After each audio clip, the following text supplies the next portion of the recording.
Well, it's time now for Flashback. On Monday, we told you that Suleiman Sidi, one of the Boko Haram escapee who was arrested by NDLEA operatives, was handed over to the authorities to the correctional center in Kuje. The spokesperson of the NDLEA, Femi Babafemi, confirmed to TVC News that the escapee would have to face terrorism charges proffered against him. Barely 2 days after the arrest of a wanted Boko Haram member who escaped in the aftermath of the attack on the custodial center in Kuje, another escapee has been arrested. Suleiman Sidi was arrested by operatives of the NDLEA at a motor park in Area 1, Abuja. In the earlier hours of today, there was an actionable intelligence, and they followed that intelligence and they were able to get to the guy. That's one of the escapee. That's one of the wanted terror suspects that escaped from the Nigerian correctional center in Kuje last Tuesday. According to the Drug Law Enforcement Agency, 3 wraps of cannabis were recovered from the escapee. The agency insists drug abuse enables criminal behavior. This is corroborated by a study conducted by the U.S. Department of Justice establishing a correlation between drug abuse and crime. We've often said it that these people, these criminal elements, they can't do what they are doing if they don't take mind-altering substances. No human being in his or her normal senses will go out to do the kind of, to commit the kind of atrocities some of these criminal elements commit across in parts of the country without their minds being altered by psychoactive substances. According to the 2018 UNODC report on drug use in Nigeria, 1 in 7 persons aged between 15 and 64 years who had used drugs in the past year is suffering from drug-related disorders. The report also indicates drug abuse has been a cause of many criminal offenses such as theft, burglary, sex work, and shoplifting. And for emergency management to be effective, responders must share information, work in synergy, and look for early warnings. Those were the words of the Permanent Secretary, Lagos State Emergency Management Agency, Oluwafemi Okeosoyintolu, who spoke at a one-day capacity building workshop on Monday. The agency also called on residents of Lagos to report any crisis using the emergency lines 112 and 767. 48 hours, the Lagos State Emergency Management Agency has responded to multiple distress calls throughout Lagos, from reports on flooding and flood damage in affected areas to a tanker truck incident in the synagogue area of Ikotu. While advising Lagosians to avoid non-essential travel in areas that are most affected by flood, the agency is appealing to community leaders to use the public holidays to carry out some remedial clearing of blocked drainage to allow for free flow of water. To this end, the agency is engaging security operatives and emergency responders at this one-day workshop in Lagos. Anything that's life-threatening issues, you must address it holistically. And this meeting is called on us to fine-tune our modus of operandi. 1, believe me, I say it loud and clear, intelligence gathering, early warning is the key in emergency management, is the gateway. It further emphasized that if any of the responders, including residents, have information and it is not shared, such information can be considered useless. Appealing to the good people of Lagos State that inasmuch that we are doing our bits, inasmuch that we are focused, inasmuch that we abide with the rules and regulations put in place by Mr. Governor, Mr. Babajide Olushola Sanwo-Olu, we are ready on our own part. The citizenry should do their own part. With rising cases of insecurity, stakeholders are advising residents in Lagos to be vigilant, conduct census in their neighborhoods, and raise alarm to help security agencies apprehend criminals or persons disrupting the peace of the state. The situation of the country today, there are issues of kidnapping, issues of bandits, issues of miscreants, traffic robbers, and all of that. We should be aware of any vehicle we are entering, and we should tell our people, our family, wherever we are going, we should let them know. And we should let them know when we get there. We should also tell them when we are coming back. The agency wants residents to report incidents within their area to government agencies using the emergency numbers in Lagos State.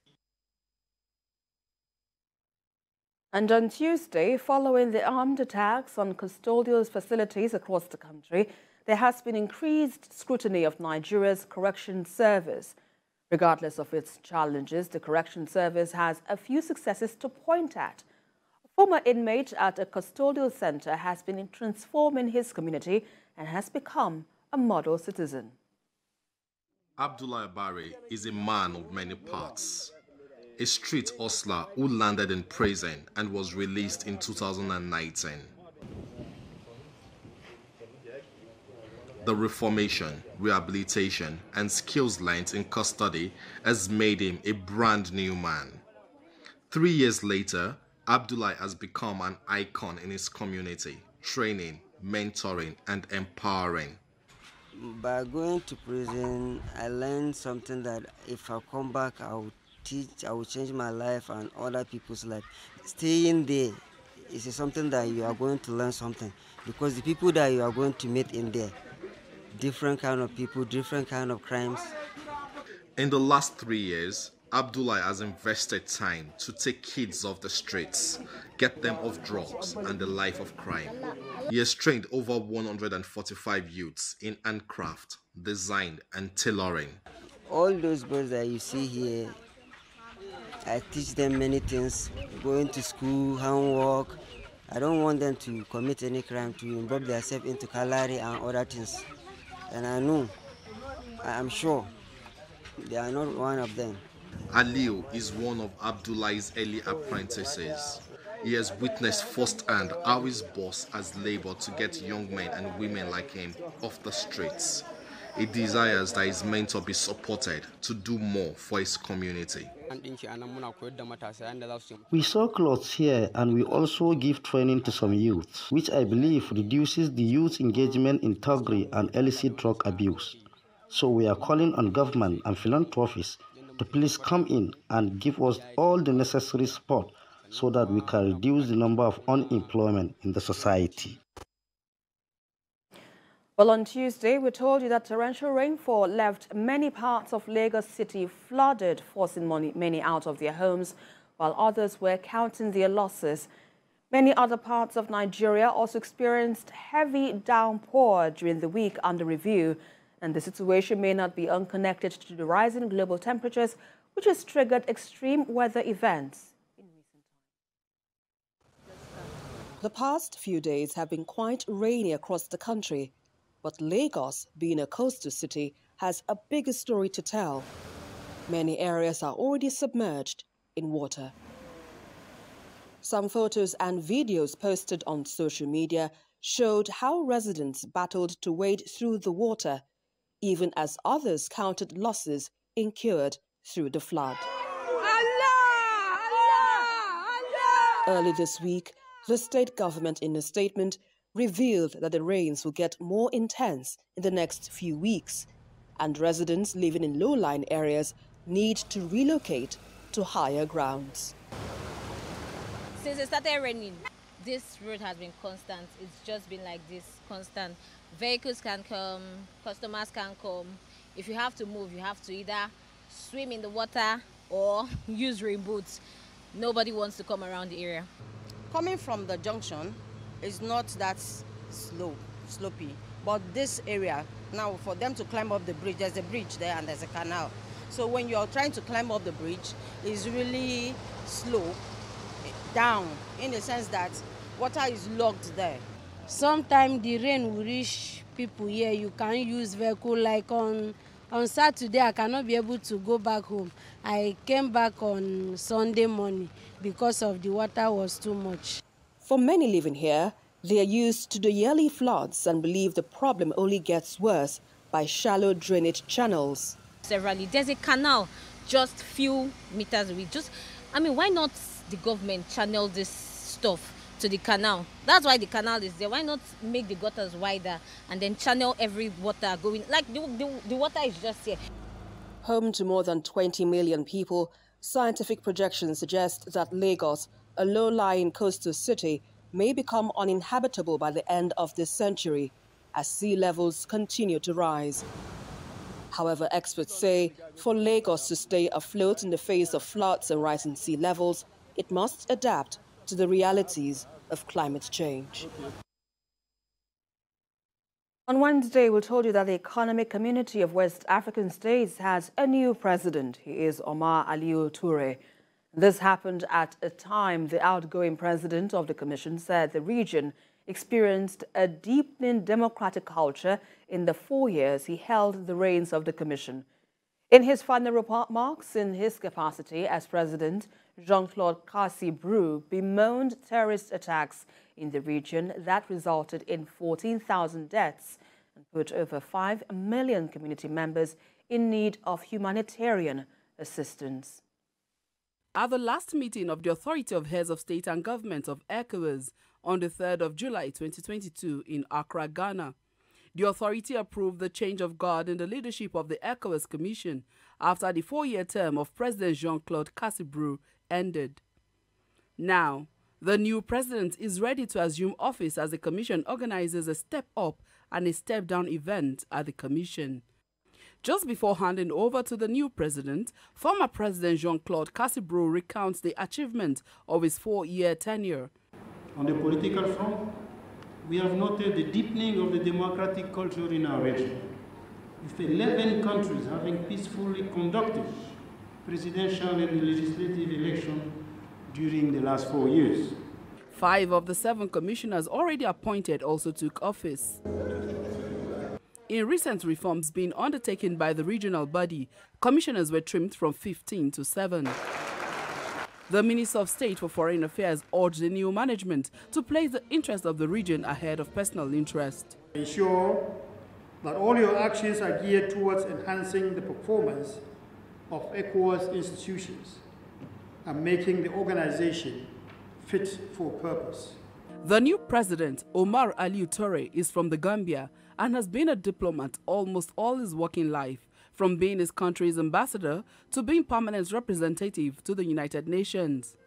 The same recorded successes he promises to bring to the Commission as it asks member citizens to trust him. Our partnership should therefore be sufficiently equitable and efficient to enable us to lift our people from abject poverty through capacity building, investment, and fair trade.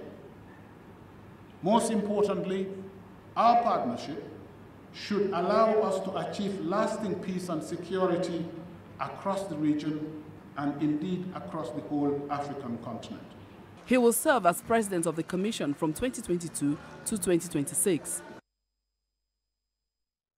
The Ondo government on Wednesday said it will check the influx of commercial motorcyclists into the state, as well as the rate of crime allegedly perpetrated by them on a daily basis. And that's according to the Senior Special Assistant to the Governor on Strategy and Special Duties, Doyin Odebowale.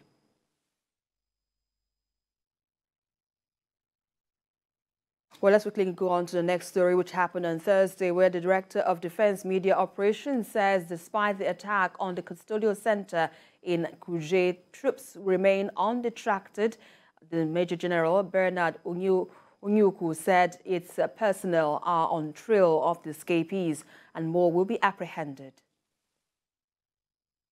More than 800 inmates fled in the aftermath of the attack on the custodial center in Kuje. Among them, 68 high-profile Boko Haram members. As of Thursday, only 2 of the Boko Haram escapees have been apprehended. Those at large continually pose a threat to the peace and security of the country, prompting security forces to beef up security around critical infrastructure. But the military authorities say despite the attack on the custodial center and the emerging threats, troops will not be deterred. We will continue to do our job, irrespective of what happened at Kuje prisons. We are even more determined to do more. And for those that escaped, we are on their trail, and I bet you, in the long run, they will all be apprehended. He says 6 high-profile terrorists recently surrendered to troops in the northeast. 6 top terrorist commanders surrendered to own troops in Goza. It is pertinent to know that since the surrendering of these terrorists to our own troops, the high caliber of commanders surrendered this time around is unprecedented. Among them, a wali, who is equivalent to a governor, and Qaid, a 3-star commander.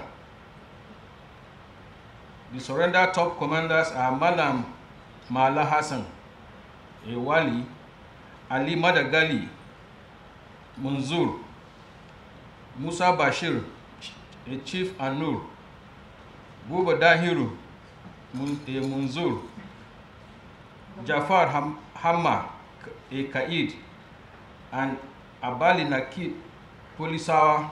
In spite of the achievement, the threats posed by terrorists across the country continue to put security forces on edge. Let's take you to on Friday now, where terrorism has had a devastating effect on farming in recent times that has become a source of concern for government at all levels, as there are fears that it will increase the risk of food shortage in the country. Already, a substantial number of farmers across the country have been forced out of their farms, a number of them across the country, and a number of them have been attacked. But some farmers took the risk of going back to their farms in anticipation of a bumper harvest this year. Food security is the ability of the people to meet up with their food demands without any fear of going out of stock. In the past, majority of people in Katsina State were engaged in one form of farming or the other to produce what they eat and eat what they produce. But in the past 2 years, records have shown that over 5,000 farmlands covering close to 58,000 hectares have been abandoned by farmers in Katsina State. These findings has further exposed the grave danger ahead if the situation continues like this. This farmer, like many others, had no option to return back to farm despite the risk of being attacked by bandits at any time. This video was shot on same day the DOWNPOUR Police Area Command was killed a few kilometers away from this particular area. The farm owner and his laborers worked to finish up the day's business very quickly in order not to fall victim of the bandits.